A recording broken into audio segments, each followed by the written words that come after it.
Hi everybody, and welcome to a brand new week of TNT. Thank you for dropping in as we check around Thailand for some of the main news stories. Sorry for my eye here. Yes, the usual sort of morning wet season hay fever. Anyway, I can see perfectly well through it. I'm sorry, it's just a bit of a pain for you to look at. Anyway, I am fine. Now, we will go into what's happening with Thai politics this week. We're still in this twilight zone. There will be another gathering of the Parliament this Thursday, but I will sort of go through what the hard facts are as we head into this week, and I'll do that a little bit later this program, including an editorial that I did over the weekend. But some good news for those people that enjoy public holidays. You've got, perhaps a 6-day public holiday coming up. And this covered in thetiger.com, and it says extended Thai public holidays offer rare 6-day break amidst King's birthday. So this story rewritten from original information from thephuket.news.com. And getting to the nub of the story, starting next Friday, that's July the 28th, the nation will unite to celebrate the 71st birthday of the King. And then we've got Asana Busha Day and the Buddhist Lent, and they fall on August the 1st and the 2nd. So that's this Friday for the King's birthday. Then, of course, you've got Saturday and Sunday. Then next Tuesday and Wednesday are Buddhist holidays. So you can bet that a lot of people are going to be taking the Monday off, making a 6-day long weekend here in Thailand.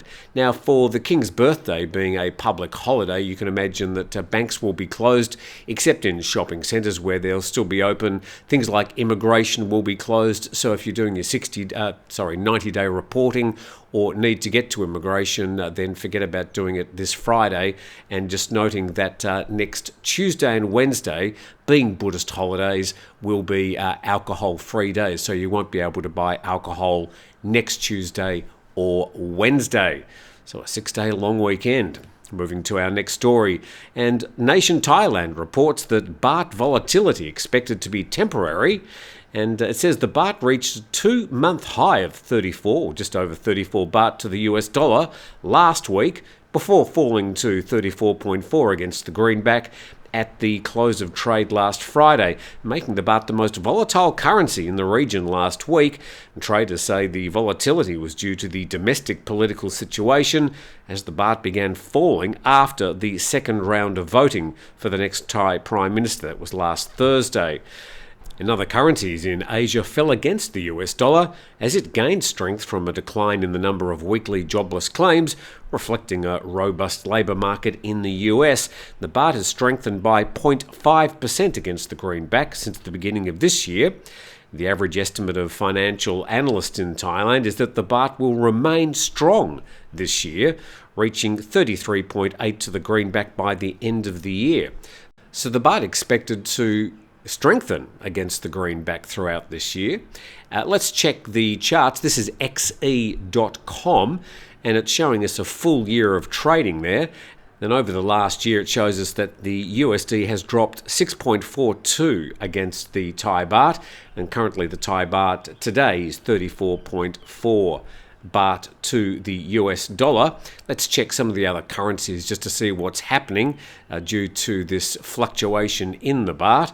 And this is checking the euro, and over the past year, this is a full year chart, it's gained 2.53% against the Thai baht. Currently today, it's 38.3 Thai baht to the euro. Checking the British pound, and it's gained 0.76 over the last full year, but we can see in the last week there's been a sudden drop against the Thai baht, although it seems to have stabilised, and currently 44.26 Thai baht to the British pound. Let's check the Australian dollar, because I'm Australian, and it shows us that during the past year the Australian dollar compared to the Thai baht has dropped minus 0.8.5%. And today it's 23 Thai baht to the Australian dollar, and just slowly dwindling back again since June this year. And last year somebody criticised me when I covered these currencies. I didn't cover the Canadian dollar. Sorry, I didn't. Very quickly today, the Canadian dollar to the Thai baht, it's dropped 8.3% over the last year, currently 26 Thai baht to the Canadian dollar, but again, it's also been slipping over the past month. So the Thai baht, the Teflon Thai baht, still doing well against a lot of world currencies. And we'll keep you up to date if there's any major fluctuations. But given the turmoil that's been happening in Thai politics since May, it's just amazing that the Thai baht is doing so well at the moment. Now, a big thank you to 5 Star Marine, an ongoing sponsor here at... that's Cato. Do you want to say hello, Cato? There you go. How are you going to come and say hello? Anything could happen. Cato's the new black cat. Anyway, as I was saying, 5 Star Marine for a VIP charter tour out to any of the islands around Phuket. Link in the description for a discount for TNT viewers.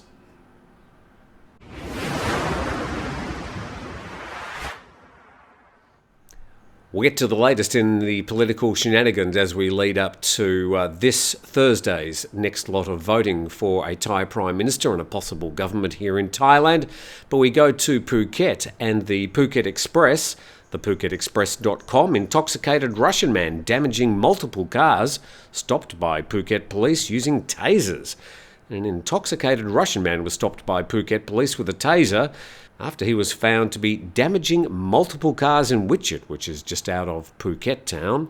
The Wichet police say that there was a foreign man damaging cars in front of a condominium near a department store in Wichet. This happened on Friday afternoon. The foreign man was holding a bottle opener and was uncooperative, threatening police officers and unable to communicate properly due to, language barriers and intoxication.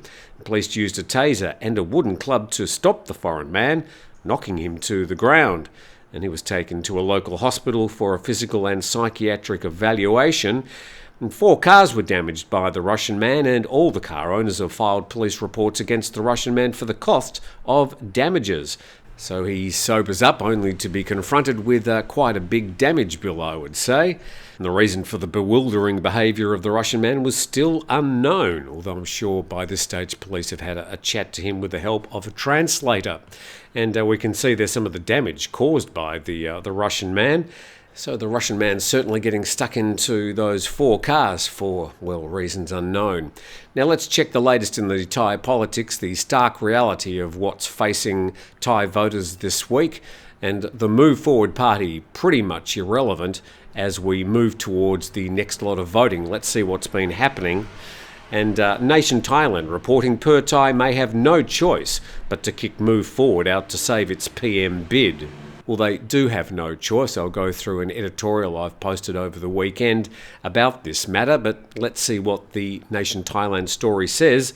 It says, this became clear after Chat Thai Patana Party announced yesterday that it will not work in a coalition that includes Move Forward.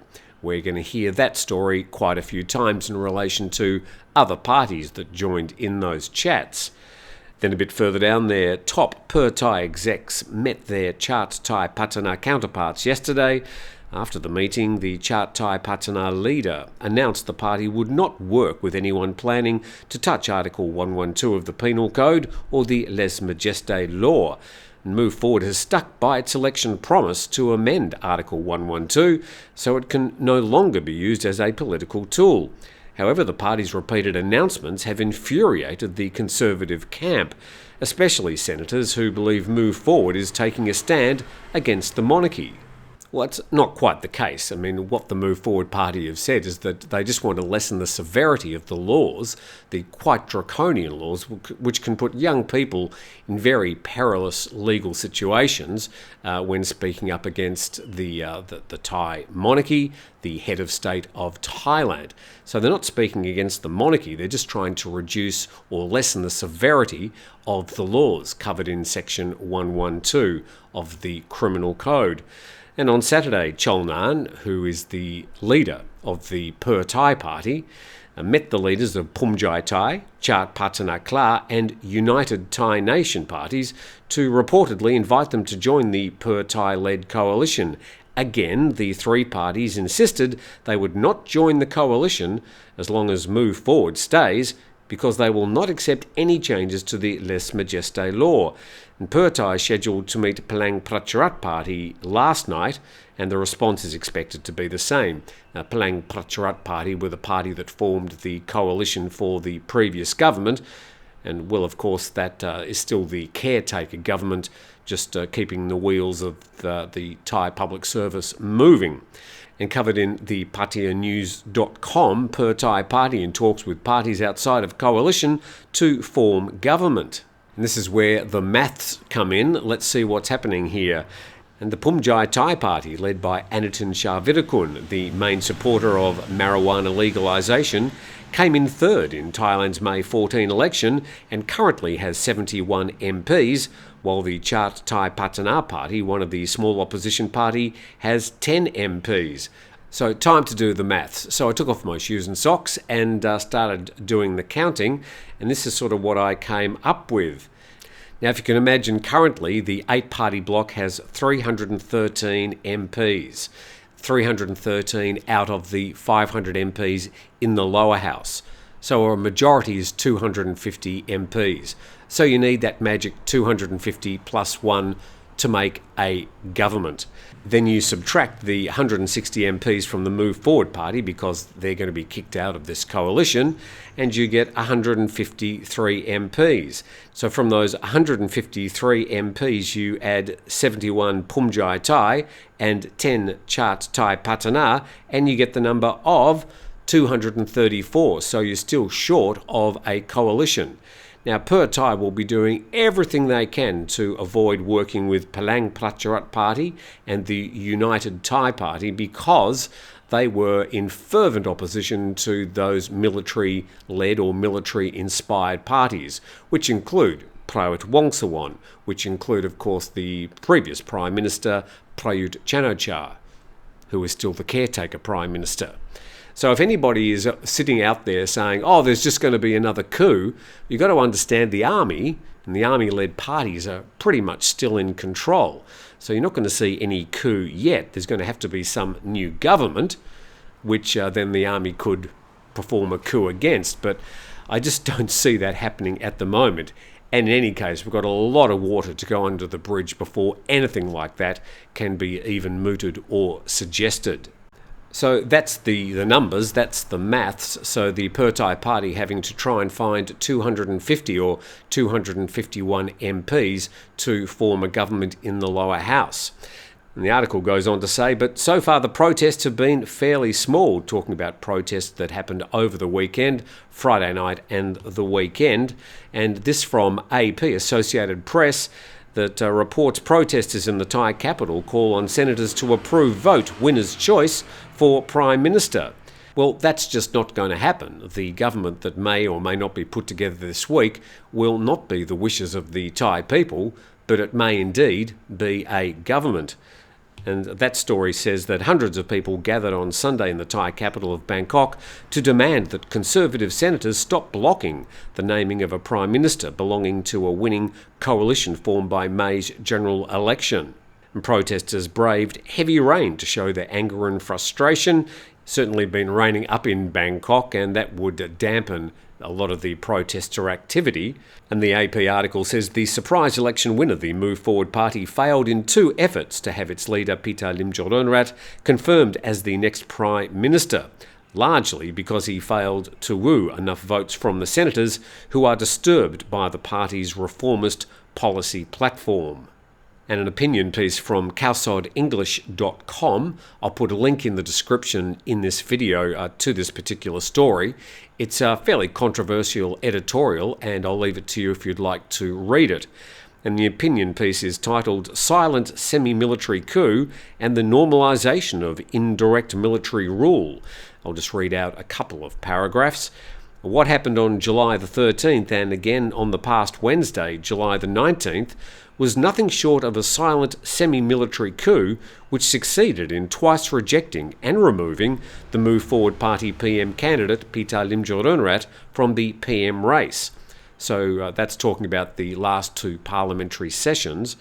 it will now most likely succeed in pushing the party, which won the most seats in the general election, into the opposition camp and possibly more. The editorial says no tanks have patrolled the streets of Bangkok over the past week, as it was not needed, unlike in the conventional military coup. There was no announcement by any coup leader on television, and there was no summoning of opponents of the silent putsch to be detained for attitude adjustment. Yet it was very effective, stealth even. So I'll leave you to read the rest of that article if you wish. There's a link in the description in this video. And then I'll go to an editorial that I wrote on the weekend and published in Phuket-go.com. And the no-win solution, Thai government a go-go. So certainly a very Thai way of working out a government. And let's see the two scenarios that I painted. Well, scenario one was the winner of the second highest number of primary votes per Thai will ditch Move Forward, and they really have no choice now, I opined, and cozy up to their former foes, including the Phumjai Thai and Palang Pracharat parties, and form an uneasy coalition based on political expediency. And the next paragraph saying this coalition would never work in the same way as petrol and water don't mix. They have completely different visions for Thailand, and with Thaksin lurking in the shadows will lead to an eventual collision of ideas. Now, at least in that scenario, if it was to happen, the new government cozying up with Palang Pracharat would have enough MPs to form a government, although it would be a very unpopular situation for the per-Thai voters, and, well, of course, the Move Forward party moved to the opposition benches. Let's check out scenario number two. The Conservative parties, together with the Senate, vote in a minority coalition. So this would basically be moving the Move Forward party and the Per-Thai party aside, the two parties that got the highest number of primary votes, and pretty much reinstalling the government that we had last time. And I say probably with the 77-year-old Prawit Wongsuwon as PM, with neither Move Forward or Per-Thai involved. The fact these two progressive parties combined have more than a healthy majority of the lower house wouldn't matter. The elite, army royalists would have won. But won what? And I say this new sham of a government would fail at its first hurdle, a vote of confidence in the lower house of parliament. We'll end up with a new election and, we all know what will happen then, an increased majority for Move Forward, a hostile Senate, and an unworkable charter from 2017, a charter which is unable to cope with these inconvenient impasses, and perhaps intentionally so. And I'll put a link in the description of this video as well to that particular editorial covering two scenarios that I see may emerge this week. Now, dodgy elections don't just happen in Thailand, they also happen next door. And the StraitsTimes.com from Singapore says that Cambodian ruling party declares victory in election. And Cambodia's ruling party claimed victory yesterday in a general election criticised for being one-sided. And the spokesperson for the Cambodian People's Party said, "We have won by a landslide, but we can't calculate the number of seats we have won yet." He claimed, however, that the party had won about 78 to 80% of the vote share, and the proportion of invalid votes, which was closely watched, given an opposition campaign to spoil ballots as an act of protest, was about 3%. And the CPP, led by Prime Minister Hun Sen, who's held the position for nearly 4 decades, won all 125 seats in the National Assembly in 2018 and was expected to do the same in yesterday's election after the strongest opposition party was excluded. Opposition? Oh, we can't have that. And human rights groups have decried the disqualification of the Candlelight Party in May on a technicality, as well as the repression and intimidation of opposition activists who had urged people to spoil their votes in protest. So it's never going to be a dull day when it comes to Southeast Asian politics. Hopefully you're a bit more up to date on things that are happening around Thailand on this Monday morning. Well, Monday morning here on a, bright blue sky day in Phuket. They keep on threatening rain, but we haven't had much of it really. Well, not yet anyway. I'm sure it'll arrive eventually. Please like the video, please subscribe to the channel, and of course, please comment. And we look forward to seeing you again tomorrow.